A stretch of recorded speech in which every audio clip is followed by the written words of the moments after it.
नमस्कार साथियों, book reader club में आपका स्वागत है। आज हम एक प्रेरणादायक किताब के पहले 2 अध्यायों पर बात करेंगे। The parable of the pipeline यानी पाइपलाइन की कहानी, जो हमारी जिंदगी बदल सकती है, जिसके लेखक हैं बर्क हेजेज। यह किताब हमें एक गहरा लेकिन आसान सा संदेश देती है, जैसे पैसे से पैसा कैसे कमाया जाए।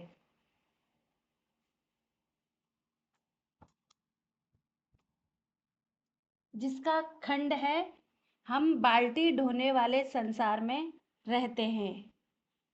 जिसका पहला अध्याय, आप कौन हैं, बाल्टी ढोने वाले हम्माल या पाइपलाइन निर्माता। आप कौन हैं, बाल्टी ढोने वाले हम्माल या पाइपलाइन के निर्माता। क्या आपको सिर्फ तभी पैसे मिलते हैं जब आप खुद जाकर काम करते हैं, बाल्टी वाले हम्माल ब्रूनो की तरह, या फिर आप एक बार काम करते हैं और आपको उसके बदले में बार बार पैसे मिलते हैं, पाइपलाइन निर्माता पाब्लो की तरह। अगर आप ज़्यादातर लोगों जैसे हैं तो आप बाल्टी ढोने वाले योजना पर काम कर रहे हैं। मैं इसे समय के बदले पैसे का जाल कहती हूँ। आप समीकरण जानते हैं, 1 घंटे के काम के बदले 1 घंटे का भुगतान, 1 महीने के काम के बदले 1 महीने का भुगतान, 1 साल के काम के बदले 1 साल का भुगतान। जाना पहचाना लगता है।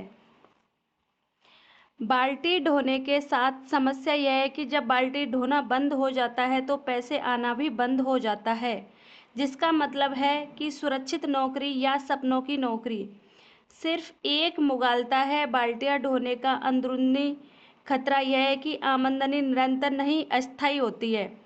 अगर ब्रूनो किसी दिन सुबह उठे और उसकी पीठ अकड़ी हुई हो और वह बिस्तर से ना उठ पाए, तो वह उस दिन कितने पैसे कमाएगा। शून्य। कोई काम नहीं तो कोई दाम नहीं। आप कौन हैं, बाल्टी ढोने वाले हम्माल या पाइपलाइन निर्माता। यही बाल्टी ढोने वाली हर नौकरी में होता है।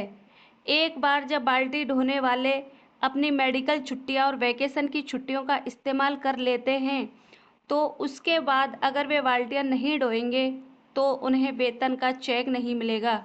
गणित बहुत सरल है।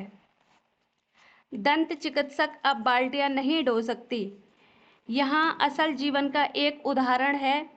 मेरी पुरानी दंत चिकित्सक वह सबसे अच्छी दंत चिकित्सक थी जिसके पास मैं कभी गया था। वह बेहद पेशेवर थी, इलाज का बहुत कुशल तरीका था, बेहतरीन व्यक्तित्व था, बेहतरीन तकनीशियन थी।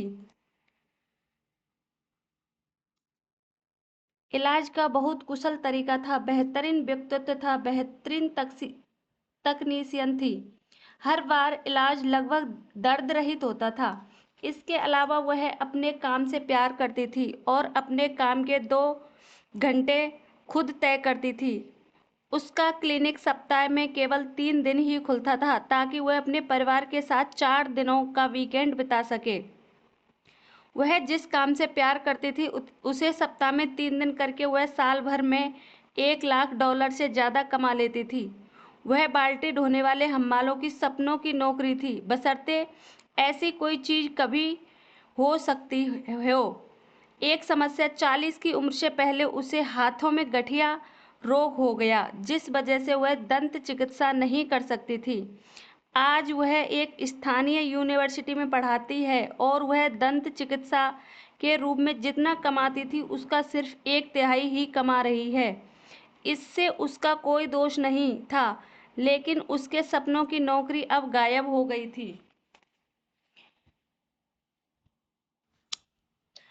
अब क्या आप समझ सकते हैं कि मैं यह बात क्यों कहती हूँ कि बाल्टी ढोने वाली सुरक्षित नौकरी जैसी कोई चीज़ नहीं होती।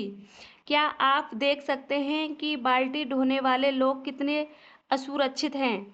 समय के बदले पैसे के जाल में समस्या यह है कि अगर आप समय नहीं बेच सकते हैं तो आपको पैसा भी नहीं मिलता है। पाइपलाइन निर्माता पाब्लो ने बाल्टी की सीमाओं को जल्दी ही पहचान लिया था। और वह एक ऐसा सिस्टम बनाने निकला जिसकी मदद से उसे पैसे मिलते रहे, चाहे वह आगे चलकर काम में समय लगाए या ना लगाए। पाब्लो समझता था कि बाल्टी ढोने के काम में कोई सुरक्षा नहीं है। वह यह बात समझता था कि पाइपलाइन आपके जीवन की डोर है। अगर आप समय नहीं दे पाए तो आपके साथ क्या होगा? आपके बारे में आप क्या करेंगे अगर आपकी आमदनी कल रुक जाए? क्या होगा अगर आपकी छटनी हो जाए? क्या होगा अगर आप बीमार पड़ जाएं या अपाहिज हो जाएं और बाल्टियां ना ढो पाएं? क्या होगा अगर कोई आपातकालीन बीमारी आपकी बचत खा जाए? क्या होगा अगर भविष्य के लिए रखी आपकी जमा पूंजी रातों रात गायब हो जाए? अगर आपकी आमदनी कल रुक जाती है तो कितने लंबे समय तक अपने हाउस लोन की किस्त चुका सकते हैं, अपनी कार की किस्त चुका सकते हैं या अपने बच्चों की पढ़ाई का खर्च उठा सकते हैं? 6 महीने, 3 महीने या 3 सप्ताह? यदि विपत्ति हमला करती है तो क्या आपके पास जीवन की वह डोर है जो आपकी और आपके परिवार की रक्षा करेगी, या फिर आप इस मुगालते में जी रहे हैं कि बाल्टी ढोने वाला काम बगैर रुके तब तक चलता रहेगा जब तक आपको आमदनी की ज़रूरत होगी? चाहे आप झाड़ू वाला काम करते हों, कागज कलम वाला काम करते हों या पेशेवर काम करते हों, आप समय की एक इकाई खर्च करके पैसे की एक इकाई प्राप्त कर रहे हैं। इसमें सुरक्षा कहाँ है? पाइपलाइन तब भी पैसे देती है जब आप खेलते हैं। जैसा पाब्लो ने कहा था, कोई बेहतर तरीका होना चाहिए। सौभाग्य से बेहतर तरीका है। आमदनी इसे पाइपलाइन आमदनी निरंतर अतिरिक्त आय कहा जाता है, जो हमेशा मिलती रहती है, चाहे आप समय दें या ना दें। सच्ची सुरक्षा पाने का एकमात्र तरीका वही है जो पाब्लो ने किया था। जब आप बाल्टियां ढो रहे हों तभी एक पाइपलाइन बना लें। पाइपलाइनें जीवन की डोर हैं क्योंकि वे लोगों को पैसे की खातिर समय बेचने के जाल से आज़ाद कराती हैं। पाइपलाइन बनाते समय आप एक बार काम करते हैं, लेकिन उस काम के बदले में आपको बार बार पैसे मिलते रहते हैं। पाइपलाइनें हर समय खुली रहती हैं, यानी 24 घंटे 7 दिन 365 दिन। इसका मतलब है कि पाइपलाइनें आपको आपकी जेब में तब भी पैसे डालती हैं जब आप सोए हों, या जब आप खेल रहे हों, या जब आप रिटायर हो चुके हों, या जब आप बीमार हों, अपाहिज हों और काम ना कर सकते हों, या आपातकालीन स्थितियों में। यह अतिरिक्त आमदनी की शक्ति है। इसलिए मैं कहता हूँ कि आपकी पाइपलाइनें आपके जीवन की डोर हैं। कल्पना कीजिए एक गांव जहां दो दोस्त पाब्लो और ब्रूनो हर दिन पानी की बाल्टियां ढोकर कमाई करते हैं। ब्रूनो मेहनत करता है, रोजाना बाल्टियां भरता है और उसी में खुश है, लेकिन पाब्लो कुछ अलग सोचता है। वह एक पाइपलाइन बिछाना चाहता है, एक ऐसा सिस्टम जिससे लगातार पानी आता रहे। यह अध्याय एक साधारण पर गहरी बात कहता है। क्या हम सिर्फ अपने समय को बेचकर पैसा कमा रहे हैं, या कोई ऐसा सिस्टम बना रहे हैं जो हमारे बिना भी चले? सवाल ये नहीं कि कितना काम करते हो, सवाल यह है कि काम कब तक तुम्हारे लिए काम करेगा। अध्याय 2। हम बाल्टी ढोने वाले संसार में रहते हैं। यह अध्याय हमें एक सच से परिचित कराता है। हम में से ज़्यादातर लोग बाल्टी ढोने वाली सोच में फंसे हुए हैं। हम नौकरी करते हैं, समय के बदले पैसा कमाते हैं, और जब काम रुकता है, कमाई भी रुक जाती है।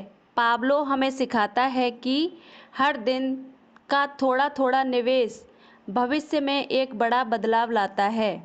यह अध्याय पूछता है, क्या आप हर दिन वही दोहराना चाहते हैं या कुछ ऐसा बनाना चाहते हैं जो जीवन भर आपके लिए काम करे? एक डॉक्टर अपनी 4 साल की बेटी को डे केयर सेंटर छोड़ने जा रहा था। उसका स्टेथोस्कोप कार की सीट पर पड़ा था। बेटी उसे उठाकर खेलने लगी। डॉक्टर ने मन में सोचा, मेरी बेटी मेरे नक्शे कदम पर चलना चाहती है। यह मेरे जीवन का सबसे गर्वीला पल है। बच्ची ने स्टे स्टेथोस्कोप अपनी गर्दन में लपेटा और सेंसर को अपने सामने माइक की तरह पकड़ लिया। मैकडॉनल्ड्स में आपका स्वागत है। क्या मैं आपका ऑर्डर ले सकती हूँ? यह रोचक कहानी यह बताती है कि हम बाल्टी ढोने वाले कामों की तरफ क्यों झुकते हैं। इसे कहा जाता है, बंदर जो देखते हैं वही करते हैं। छोटी लड़की इतनी बार मैकडॉनल्ड्स गई थी कि उसने स्टेथोस्कोप को गलती से हेडसेट समझ लिया था और वहाँ के कर्मचारी जिस तरह ग्राहकों से बात करते थे उसकी नकल करने लगी थी। छोटी लड़की की तरह ही ज़्यादातर लोग बाल्टी ढोने को गलती से पाइपलाइन बनाना समझ लेते हैं। हम यह देखते हैं कि 99% लोग बाल्टियाँ ढोते हैं, इसलिए हम स्वाभाविक रूप से यह मान लेते हैं कि हम जीवन में जो चाहते हैं उसे पाने का एकमात्र तरीका बाल्टी ढोना है। बाल्टी ढोने वाले हम्माल बनाम पाइपलाइन निर्माता। इसलिए ब्रूनो को लाइनों की शक्ति समझने में इतनी मुश्किल आई थी। पाब्लो पहला पाइपलाइन निर्माता था जिसे ब्रूनो जानता था। ब्रूनो ने पाइपलाइनों को इसलिए अस्वीकार कर दिया क्योंकि वे अलग थी। ब्रूनो के लिए पाइपलाइनें प्रमाणित नहीं थी। ब्रूनो के लिए पाइपलाइनें क्रांतिकारी रूप से नई और जोखिम भरी थी। बहुसंख्यक लोग ब्रूनो की तरह सोचते हैं। बड़े होते समय हम बाल्टी ढोने वाले कड़वे लोगों से घिरे रहते हैं, इसलिए हम यह मान लेते हैं कि संसार में वही होता है। इससे मुझे एक बम्पर स्टिकर याद आ जाता है जिसे मैंने कुछ समय पहले देखा था। 1 लाख चूहे गलत नहीं हो सकते। लोग बाल्टी ढोने वालों में के बारे में भी यही सोचते हैं। 100 मिलियन बाल्टी ढोने वाले लोग गलती नहीं कर सकते। देखिए, वे हो सकते हैं। बाल्टी उठाने का निर्णय लेना। आइए सच का सामना करते हैं। इस संसार में जितने पाइपलाइन के निर्माता हैं उससे बहुत बहुत ज़्यादा बाल्टी ढोने वाले हम्माल हैं। क्यों? क्योंकि बाल्टी ढोना वह राह है जिस पर हमारे माता पिता चले थे और उन्होंने हमें भी उसी पर चलना सिखाया। बाल्टी ढोने वाला मॉडल आपको बताता है कि बाल्टी ढोने वाले संसार में आगे बढ़ने के लिए आपको यह करना होगा। स्कूल जाओ और सीखो कि बाल्टियाँ कैसे ढोना है। बहुत कड़ी मेहनत करो। ज़्यादा बड़ी बाल्टियाँ ढोने के अधिकारी बनो। बाल्टी कंपनी ए से इस्तीफा देकर बाल्टी कंपनी बी की नौकरी कर लो ताकि आपको ज़्यादा बड़ी बाल्टियाँ ढोने को मिलें। ज़्यादा घंटे काम करो ताकि आप ज़्यादा बाल्टियाँ ढो सको। बच्चों को बाल्टियाँ ढोने का बेहतरीन प्रशिक्षण देने वाले कॉलेज में पढ़ने भेजो। धातु की बाल्टियाँ उठाने से कैरियर बदलो और प्लास्टिक की बाल्टियाँ उठाओ। फिर डिजिटल बाल्टियाँ उठाओ। उस दिन के सपने देखो जब आप बाल्टियाँ ढोने के काम से रिटायर हो सकते हो। तब तक उन बाल्टियों को ढोते रहो, उन बाल्टियों को ढोते रहो। ये सब बाल्टी ढोने वाले लोग अपने प्रयासों के बदले में कितना कमाते हैं? आश्चर्यजनक रूप से बहुत कम। परेड मैगनीज के लोग कितना कमाते हैं? वार्षिक सर्वे के अनुसार अमेरिका का औसत कर्मचारी साल में $28,500 कमाता है। लगभग 20% टैक्स घटा दें तो जीवन यापन के लिए $22,500 बचते हैं। आइए सच का सामना करते हैं। $22,500 इतनी रकम नहीं है कि 4 लोगों के परिवार की बुनियादी ज़रूरतें पूरी हो जाएं। इसका मतलब है कि बहुसंख्यक लोग ज़्यादा पैसों के लिए बुरी तरह छटपटा रहे हैं। बाल्टियों की झांकियाँ। जब बाल्टियाँ ढोने वालों को ज़्यादा पैसे चाहिए होते हैं तो वे क्या करते हैं? चूंकि उनकी बाल्टी ढोने वाली मानसिकता है, इसलिए वे बाल्टी ढोने वाला समाधान सोच लेते हैं। अगर आपको ज़्यादा पैसों की ज़रूरत है तो आपको ज़्यादा बाल्टियाँ ढोनी होंगी। बाल्टी ढोने वाले डैडी कहते हैं, मैं शाम को और वीकेंड में बाल्टियाँ ढोने वाली दूसरी नौकरी कर लूँगा। बाल्टी ढोने वाली मम्मी कहती है, बच्चों के पैदा होने से पहले मैं बाल्टियाँ ढोने की जो नौकरी करती थी उसे दोबारा कर सकती हूँ। बाल्टियाँ ढोने वाले मम्मी डैडी घोषणा करते हैं, बच्चे स्कूल के बाद और गर्मियों में बाल्टी ढोने का काम कर सकते हैं, और यही वे करते हैं। परिणाम, आज उत्तर अमेरिका के लोग संसार में सबसे लंबे घंटे काम करते हैं। काम के दीवाने जापानियों से भी ज़्यादा। क्या ज़्यादा बाल्टियाँ ढोकर ज़्यादा पैसे कमाने की योजना कामयाब हो रही है? एक शब्द में, नहीं। यहाँ भावहीन कठोर तथ्य बताए जा रहे हैं। उपभोक्ता कर्ज रिकॉर्ड स्तर पर है। अमेरिका में मकान पर कर्ज पिछले 17 सालों में 4 गुने से ज़्यादा हो गया है। आज औसतन परिवार के पास डिस्पोजेबल या प्रयोग के लिए उपलब्ध आमदनी में जो $1 होता है, उस पर 95 सेंट का कर्ज है। परिवार के भरण पोषण के लिए काम करने वाली महिलाओं का अनुपात पिछले 20 सालों में दोगुने से ज़्यादा हो गया है। यह 1980 में 19% था, जो आज बढ़कर 46% हो चुका है। बिल चुकाने के लिए ज़्यादा से ज़्यादा लोग अपनी सबसे बड़ी अकेली संपत्ति, यानी उनके घर पर दूसरी और तीसरी मॉर्गेज ले रहे हैं। व्यक्तिगत तौर पर दिवालिया होने वालों की संख्या हर साल बढ़ती जा रही है।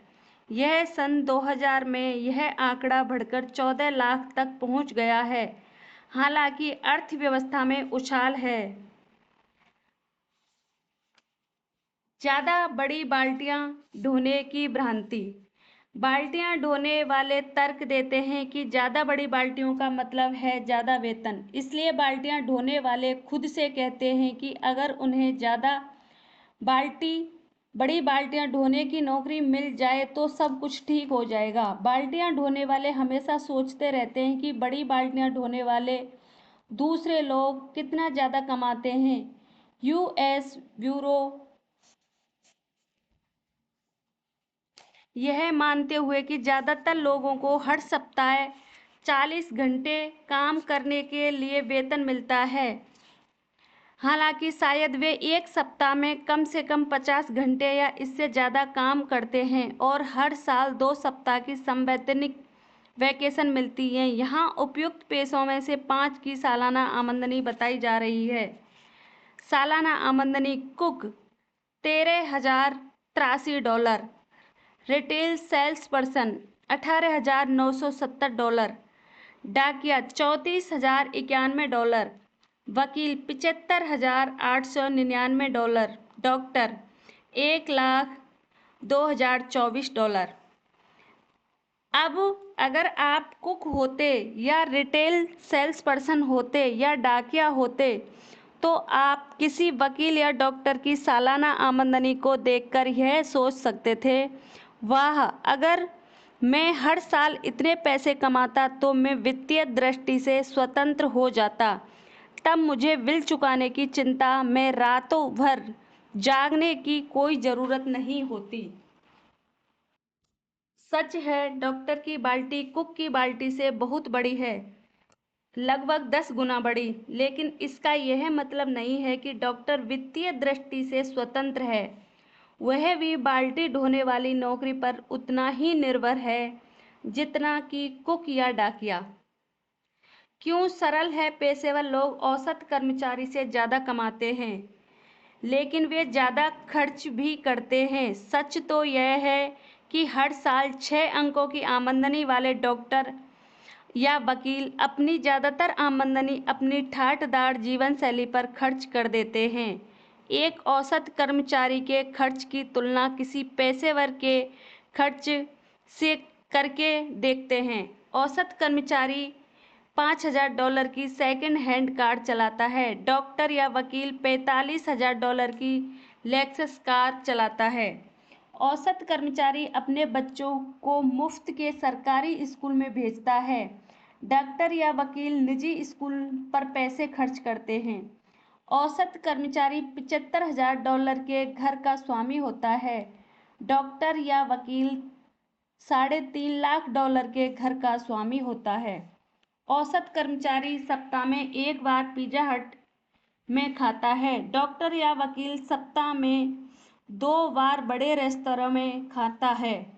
औसत कर्मचारी वैकेशन का खर्च नहीं उठा सकता। डॉक्टर या वकील हर साल परिवार को पर्यटन स्थल की सैर कराने ले जाता है। औसत कर्मचारी किसी सार्वजनिक कोर्स में गोल्फ खेलता है। डॉक्टर या वकील 1 या 2 महंगे कंट्री क्लब का सदस्य होता है।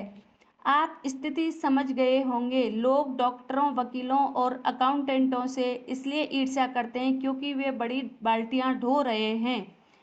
सच है, डॉक्टर की बाल्टी कुक की बाल्टी से 10 गुना ज़्यादा बड़ी हो सकती है, लेकिन डॉक्टर 10 गुना ज़्यादा खर्च भी करता है। इसलिए अंत में उन दोनों का एक जैसा हाल होता है, एक वेतन से दूसरे वेतन तक जीना।